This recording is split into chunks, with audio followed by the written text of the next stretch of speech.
come into the interior of the United States. There are 13,000 people that were convicted of murder in another country here in America right now. Just the other day, they arrested a person in Oklahoma City that came under Joe Biden and Kamala Harris's open border policy from Afghanistan, who planned a terrorist attack on Election Day in Oklahoma City. So I can go into the specifics more if you want. From the American majors. Why are they letting that happen? Why are they letting people in? Are they trying to get their votes?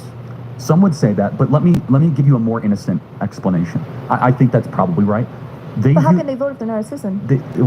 They're figuring out ways. Yeah, but maybe in the future they have kids. But let me give you a much more agreeable definition that if a liberal was sitting here, they would agree with. They view the world differently than we do.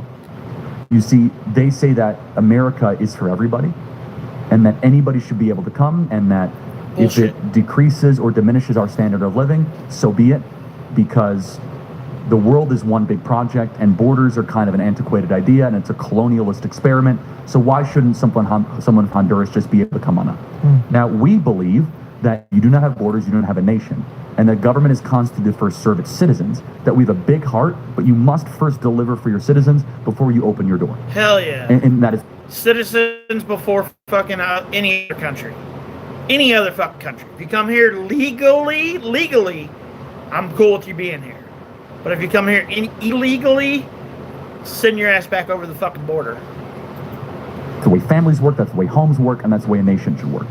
Liberals would say, but what's the big deal? Why can't we just bring in another 100 million people? We're a big country, we can do it, we can facilitate it. We would say, you'll lose your culture, you will lose your history, you will become something completely different, and if you import the third world, you will become the third world. And so why are they doing it? It's hard to pinpoint, George, but at the fundamental core, there is definitely this bleeding heart syndrome where they think America is the best example I could give is they think America is open for looting the way that Louis Vuitton was open for looting during the George Floyd riots. It's open season, take whatever you want. And it's very fair to say, you can't take care of others if you can't take care of yourself. If you're not well enough, how can you help other people? Which makes sense for our country. Yeah. And so going back to the voting point of it, because I know that in the past, a lot of people have felt like, oh, is my vote even really being counted or is it being changed? So how can people election season know that their vote is secure and it's truly being inputted? Yeah, it's a great question. So we're running a massive Get Out the Vote operation at Turning Point Action. We have over 1,500 full-time people that are working just on this project. It's the largest in the country. So a couple things, that you can track your vote. For example, in Arizona, you can see and make sure that your vote is actually processed and counted in real time. There's a website for it, and you can actually make sure your vote has gone through.